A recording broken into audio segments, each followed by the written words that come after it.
Leslie, on évoquait tout à l'heure le taux plein. Il faut peut-être rappeler à tous ceux qui nous suivent, qu'est-ce qu'est exactement le taux plein? Oui, alors pour vous expliquer le taux plein, le mieux est de revenir sur la formule de calcul d'une retraite. Donc une retraite, elle se calcule sur la base de 3 éléments. Le premier, c'est le revenu annuel moyen, qui est la moyenne des 25 meilleures années, et j'insiste bien sur les meilleures et pas les dernières, puisqu'il y a souvent cet amalgame. Donc ce sont vraiment les meilleures années du relevé de carrière qui servent à faire cette moyenne. Cette moyenne, on va la multiplier par un taux. Ce taux varie entre 37,5 et 50%, selon si on a le nombre de trimestres requis par son année de naissance.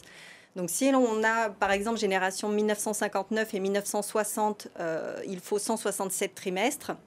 Si vous avez les 167 trimestres, le taux de la retraite est calculé à 50%, donc le taux plein, le taux maximum. Et si vous n'avez pas le nombre de trimestres, eh bien vous aurez un coefficient qui va varier entre 37,5 et 50%. Une autre façon d'obtenir ce taux de 50% concerne les personnes qui sont inaptes au travail, invalides, les personnes qui ont l'allocation adulte handicapé ou les personnes qui vont attendre aussi l'âge du taux plein. L'âge du taux plein, c'est 67 ans. Donc, ils vont pouvoir avoir le taux à 50%. Donc ça, c'est la deuxième partie du calcul. Et enfin, la troisième partie, c'est un prorata qui est effectué en fonction du nombre de trimestres. Donc, le nombre de trimestres acquis au régime général, au titre des régimes en fait qu'on appelle alignés, donc régime général, salarié agricole et travailleurs indépendants, artisans, commerçants, que l'on va diviser par le nombre de trimestres requis par l'année de naissance. Donc pour nos générations 59-60, toujours 167 trimestres, et bien si j'ai tous mes trimestres, c'est 167 divisé par 167.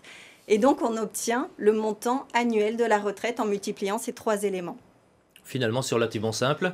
Oui. Et si on n'a toujours pas compris, on peut toujours aller sur le site qui effectivement permet de vulgariser et de encore mieux comprendre peut-être. Exactement, vous retrouvez cette formule de calcul. Là, c'est vrai qu'on rentre dans le détail, mais voilà, tous ces calculs sont faits par des simulateurs. Donc, c'est bien plus simple d'aller se connecter à son espace personnel et d'aller visualiser les montants. Mais par rapport au taux plein, c'est important de connaître ces 3 paramètres.